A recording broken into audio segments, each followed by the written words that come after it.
તો આજે આપણે બનાવીશું લોટવાળો મરચાંનો સંભારો. તે તમે રોટલી, ભાખરી કે ખીચડી સાથે પણ ખાઈ શકો છો. તમે આ રીતથી જો મરચાંનો સંભારો બનાવશો તો તમને શાકની પણ જરૂર નહીં પડે. આ સંભારો એટલો એકદમ ટેસ્ટી એવો બને છે. તો ચાલો તેને બનાવી લઈએ. તેના માટે મેં અહીંયા 8થી 9 જેટલા મરચાં લીધા છે. આ મરચાં એકદમ મોડા છે. જો તમારે તીખા મરચાં લેવા હોય તો તમે તે પણ લઈ શકો છો. પછી આ રીતે તેને કટ કરી લઈશું. અહીંયા હું મીડિયમ સાઈઝના તેને કાપી લઉં છું. તમારે જો થોડા મોટા કાપવા હોય તો તમે તે રીતે પણ કાપી શકો છો. તો આ રીતે આપણે વચ્ચે થોડો બિયાનો ભાગ છે તે પણ કાઢી લઈશું. અને એ જ રીતથી બધા જ મરચાંને આપણે કાપી લઈશું. તો બધા જ મરચાં અહીંયા મેં કાપી લીધા છે. તો ચાલો તેનો સંભારો બનાવી લઈએ. તેના માટે મેં અહીંયા એક જાડા તળિયાવાળી કઢાઈ લઈ લીધી છે. તેમાં આપણે 2થી 3 ચમચી જેટલું તેલ ઉમેરી લઈશું. તેલ ગરમ થઈ જાય પછી તેમાં 1 ચમચી રાઈ ઉમેરીશું.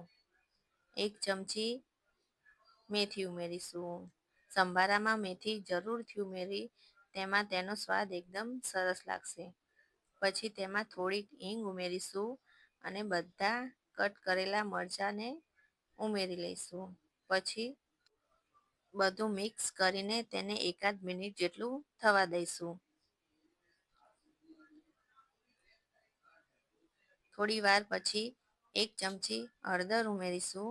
સ્વાદ પ્રમાણે મીઠું નાખીશું અને તેને પણ આપણે મિક્સ કરી લઈશું.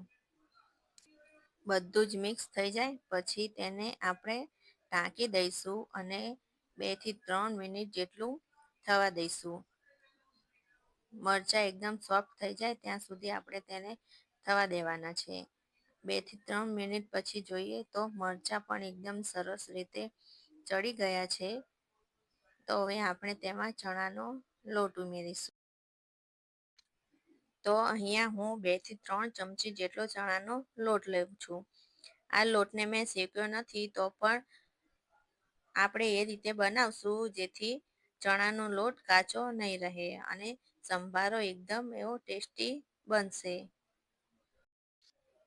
પછી બધું મિક્સ કરી લઈશું અને ચણાનો લોટ ચડે તેટલું તેમાં આપણે પાણી ઉમેરીશું. મેં અડધા ગ્લાસથી પણ થોડું ઓછું તેમાં પાણી ઉમેર્યું છે. પછી તેને ઢાંકી દઈશું અને 2થી 3 મિનિટ જેટલું થવા દઈશું. થોડી વાર પછી જોઈએ તો પાણી પણ ઘણી ઓછું થઈ ગયું છે અને ચણાનો લોટ પણ ચડવા આવ્યો છે. તો તેને મિક્સ કરીને આપણે હજુ 2થી 3 મિનિટ જેટલું થવા દઈશું. 2થી 3 મિનિટ પછી જોઈએ તો આપણો સંભારો એકદમ સરસ રીતે થઈ ગયો છે અને ચણાનો લોટ પણ ચડી ગયો છે. હવે તેમાં અડધા લીંબુનો રસ ઉમેરીશું. તમે તેમાં ખાંડ પણ ઉમેરી શકો છો. પછી રસ નાખ્યા પછી તેને પણ આપણે મિક્સ કરી લઈશું. તો આપણો ચણાના લોટવાળો મરચાંનો સંભારો એકદમ તૈયાર છે. તમે તેને રોટલી, ભાખરી કે ખીચડી સાથે પણ ખાઈ શકો છો.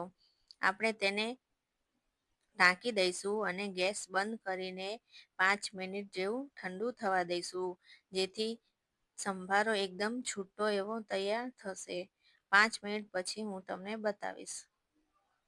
તો આપણો સંભારો એકદમ તૈયાર છે. તો ચાલો તેને સર્વ કરી લઈએ. જો તમને મારી આ રેસીપી ગમી હોય તો લાઈક કરજો, શેર કરજો અને સબસ્ક્રાઈબ કરજો.